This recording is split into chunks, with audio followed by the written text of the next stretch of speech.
Kw'isoko.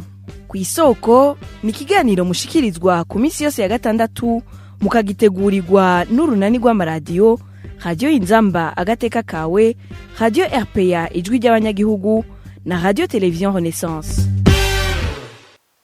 Igenekerezo rya 14 Ruhuhuma n'umunsi ubudasanzwe i Bujumbura be ni Kigali. Ugwaruka cane mbere nabubatse usanga bacana ko bagura amashugwe hasigaye iminsi 2 canke 3 kugira uwo munsi ugere.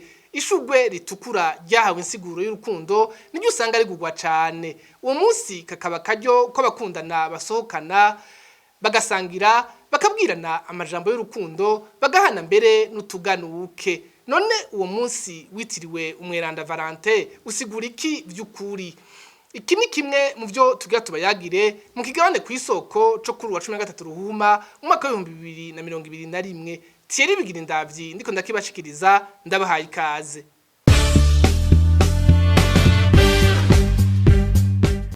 Mu mwaka wa 1996 niho Papa Geraze wa mbere yashira umusaseredoti yitwa Valentin Waterni mu rwego rw'aberanda, anamwitirira ko ari we mweranda w'abakundana, yongera ashinga igenekerezo ya 14 Ruhuma nk'umunsi wo kumwambaza. Uwo musaseredoti Valentin yari yagandaguwe n'umwami Claude wa kabiri w'i Roma mu mwaka wa 1970. Yamuhoye ko yahezagira abageni mu kinyegero kubera uwo mwami Claude yari yategetse ko atabugeni busubira kuba mu gihugu ciwe kuko yafata ko bibuza abagabo n'imisore kwinjira mu gisirikare ciwe. Uwo munsi w'abakundana rero umaze igihe witabwaho cyane n'ugwaruka rw'abarundi. Emile Nibasumba wo kuri Radio RPA yaravuganye na bamwe muri bo, baba abari Bujumbura canke Kigali mu Rwanda, bose bakavuga ko uwo munsi bawuhimbariza hamwe n'abakunzi babo. Uwo munsi wa Saint Valentin kuri jewe ni umunsi mukuru w'abantu bakundana hamwe n'abubakanye. Umunsi mukuru wabagenewe kugira bashobore ninahaza umunsi mukuru w'urukundo. Umunsi wa Saint Valentin ejo aho bukera niteguye kuhimbaza no dukundana, naho turi mu bihe bitoroshe, isi yugarijwe n'icorezo ca corona virus, ndizera ko tuzoyihimbaza neza. Muzogira iki? Icyo rero nateguye kuko Saint Valentin ntabwo isa nk'izindi Saint Valentin twagiye tubona mu myaka iheze, kubera ari umunsi ukomeye cyane kuri twebwe. Narimuteguriye nzobanza kuja kugura ishugwe hamwe n'utundi bijana, hama amasaha y'umugoroba tuzohura dusangire kifurizanye hamwe uwo munsi mukuru w'abakundana.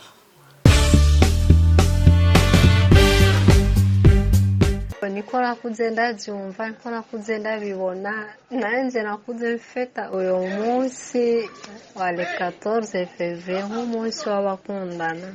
Ariko kuri jewe hayavsi nyufeta sinzi bizoshika kandi ndawufete ego, ariko ubu nta mfeta kuko sifise uwo tubyumva kumwe uwo mvuga ndakunda.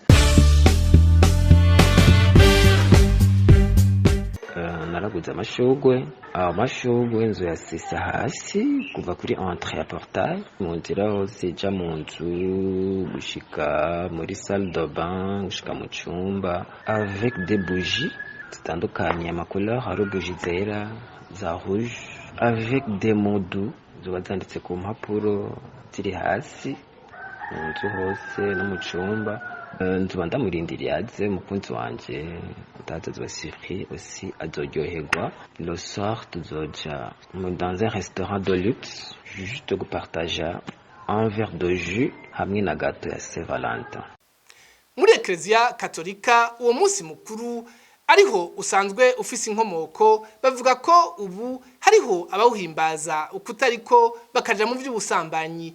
Patiri Mamere Harumukiza arabisigura.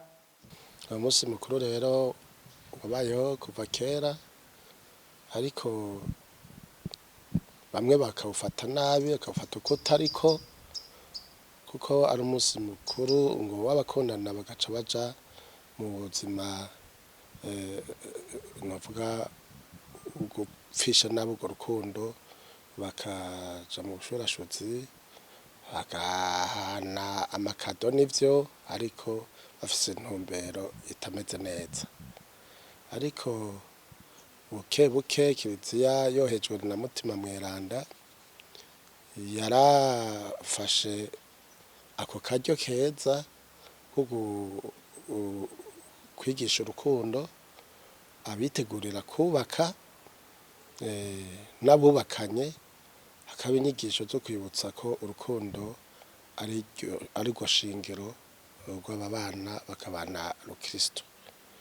Kakaba karyo rero ko gukomeza ubwo butumwa bwo mu miryango,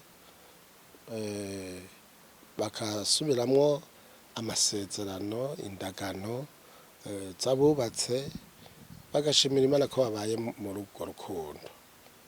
None rero tugatumirira abantu bose bakundana nk'abagomba kubaka rukristo ko boguma kuri ayo masezerano, bakibuka kuva igihe babana bamenyana, hanyuma bagatinda bakabana, bagashinga urugo rukristo, kugira ngo n'abana bavyaye bashobore gukurira muri urwo rukundo.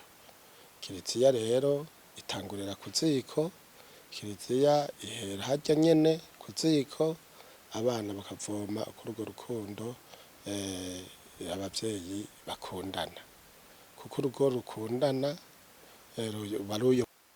Patiri Mamere Sabushimike yaganira na Bertrand Ngendakuriyo wo kuri radio Inzamba.